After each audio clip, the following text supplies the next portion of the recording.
All right, this is the final lecture that covers us. That will take us from the Iron Ages down into the Greco-Roman era. Early Iron, the Iron Ages break into three pieces, just like we saw with the Bronze Age, but I'm going to get through these relatively quickly. The early Iron Age is a power vacuum because we saw that all the major powers were destroyed at the end of the late Bronze Age. There's no major players, so this gave room for petty kingdoms. And again, this isn't Richard Petty from NASCAR fame, of course, or Tom Petty. This means little small kingdoms like Israel, like Moab, Edom, Syria. Smaller kingdoms had an opportunity to actually grow and thrive because there were no major powers to suppress their development. Again, if we're looking at the biblical record, the period of the Judges continues on into the early Iron Age, and we also see the rise of Israel's first kings, the united monarchy, Saul, David, Solomon. The Iron II is dominated by the dominating force of the Neo-Assyrian Empire. So essentially for Iron II, the Assyria in the northern Mesopotamia comes to be the superpower, and it will by the end of, or near the end of Iron II, essentially control all of the Fertile Crescent and be that first empire that was able to truly dominate the entire region.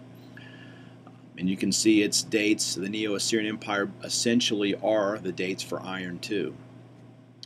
Now Israel, the northern kingdom, is the more significant of the two pieces of Israel, Israel and Judah. We wouldn't know that necessarily from reading the books of Kings, because all we know from there is that the northern kingdom was evil because of its kings. But in fact, we know from ancient Near Eastern records that Israel was the stronger militarily and politically, mostly because of its geographic location. It was a player in the trade and travel, so it was much wealthier and international with its connections than was Judah. That also explains some of its heterodox practices. Again, the northern kingdom came about when immediately following Solomon's reign, the two kingdoms split in two as Solomon's son Rehoboam didn't have close to the wisdom of his father, and the northern tribes broke away under the leadership of Jeroboam, the son of Nebat. Now, the Assyrians are responsible for destroying the northern kingdom. That's 722 BC. Under Shalmaneser V, they come and lay waste to the northern kingdom, and that kingdom is destroyed. In Israel, it doesn't exist after 722. It's only the kingdom of Judah that perseveres. Judah is spared under Hezekiah. This was a tremendously important moment as it bolstered the South's claims to being the true inheritors of the Mosaic Torah. If the Syrians were able to destroy the northern kingdom and then only 20 years later couldn't destroy a smaller and weaker southern kingdom, that spoke and said that God is with the Judahites. At least that's how they interpreted that. Israel's vindicated, or Jerusalem is vindicated, and Sennacherib is turned away from taking over Jerusalem under the reign of Hezekiah because he turned and trusted God. Now in the Iron III, a new force comes into play, the Neo-Babylonians. And essentially what happens at 612 is they defeat the Assyrians on the field of battle and take over their empire, including Egypt. So from Egypt, the entire Fertile Crescent is controlled by the Neo-Babylonian Empire. Their great general was Nebuchadnezzar. He won the empire for his father. And then after his father's death, you can see Nebuchadnezzar reigned for almost 50 years, and essentially his lifetime coincides with the greatness of Babylon. The empire only exists for a few years after his death. And it's under Nebuchadnezzar that Jerusalem is destroyed, that he exiles the Jews to Babylon.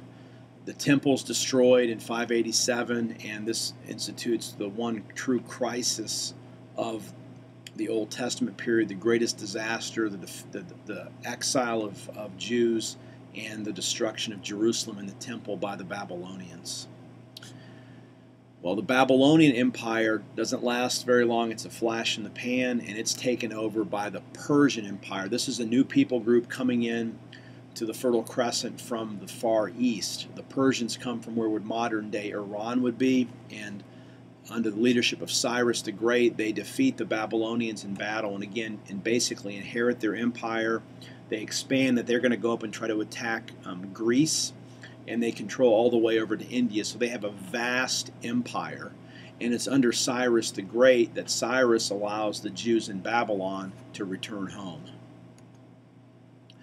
Now, Cyrus the Great was what you might call the kinder and gentler absolute dictator.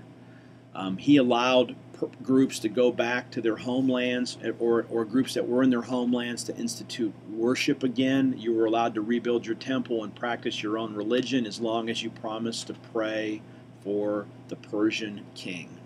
And so Cyrus was a much more benevolent type of absolute dictator. And he defeated Nabonidus. He was the last of the Babylonian emperors, and takes over Babylon.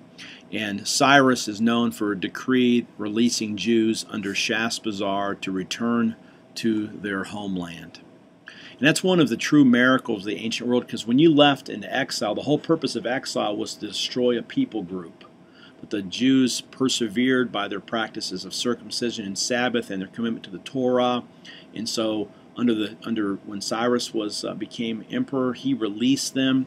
And here's a photograph of the Cyrus cylinder that has these things recorded on it. So here's actually an artifact. It's not very big. It's about a foot long, and it's written, as you can see, in with Akkadian letters there.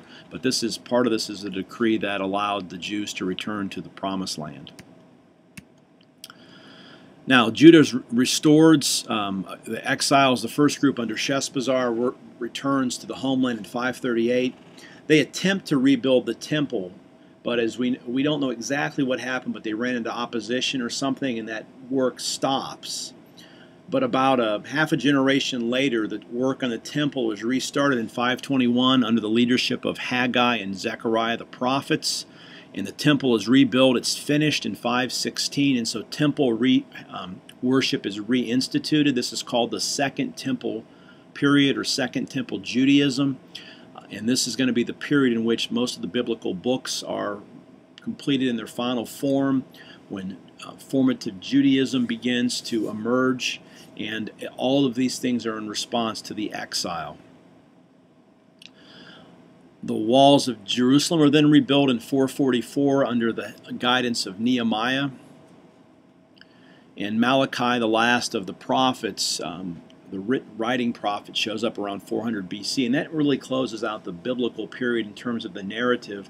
But do recognize that there's the so-called intertestamental period. There's lots of things going, and that's the time, again, in which Judaism is forming, that the different Jewish groups that are going to be present when Jesus comes are forming, and that the biblical canon is recognized for what it is, and the books are edited in their final forms and beginning to be collected.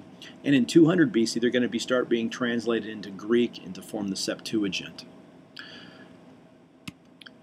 So Alexander the Great comes along. He's the great Macedonian leader, and he leads a European invasion of the ancient Near East, and he takes over, he destroys the Persian Empire, takes over it in its entirety, and controls from Greece all the way to the Indus River and down into Egypt. Now, he dies a young man, and his empire dissolves into 4 pieces. For our purposes and for the biblical period, the Ptolemies in Egypt and the Seleucids in Syria, Palestine are the only parts of that empire that we really need to be aware of. And with the coming of the Greeks, it becomes one of the great challenges that faced God's people. That was the Hellenization of the ancient world. With the coming of Greek language and culture, it put all kinds of new pressures of assimilation on God's people there in Palestine. During this time, the Jewish state, again, was under the control of either the Ptolemies in Egypt or the Seleucids in Syria, but it functioned as a temple state. In other words, God's people ordered themselves around the temple and paid their taxes and such stuff through the temple. Antiochus Epiphanes, around 175, comes to begin to rule the Seleucids. He's one of the Seleucid rulers, and he was a great oppressor of the Jewish people and did all kinds of atrocities, and it's in response to him that the Maccabean Revolt takes place. And this is were the actions of Jewish freedom fighters to try to throw off the oppressors of the oppression of the Seleucids. And they take control of Palestine, and in 164 they cleanse the temple. Antiochus Epiphanes had committed the desolation that causes the abomination that causes desolation, that was referred to in the Gospels and in the book of Daniel. he was a wicked person, and the Jews throw him out and cleanse the temple. That's where Hanukkah comes from. And the Maccabean Revolt brings about the last time before 1948 of this century that Jewish people had some self-rule. The Hasmonean dynasty, as you can see, lasted about 80 years, and it's during this time that Jewish persons actually controlled Palestine and that the Jewish people had autonomy over themselves. Of course, all of that comes to an end with the invasion of the Romans, and in 63 BC, Palestine is taken in and becomes part of the Roman Empire, and that leads us up to the dawn of the birth of Christ. The great Roman Emperor Caesar Augustus comes to the throne in 31 BC, and he has a long reign. He institutes a time of peace, the Roman peace, and it's during his lifetime that Jesus is born.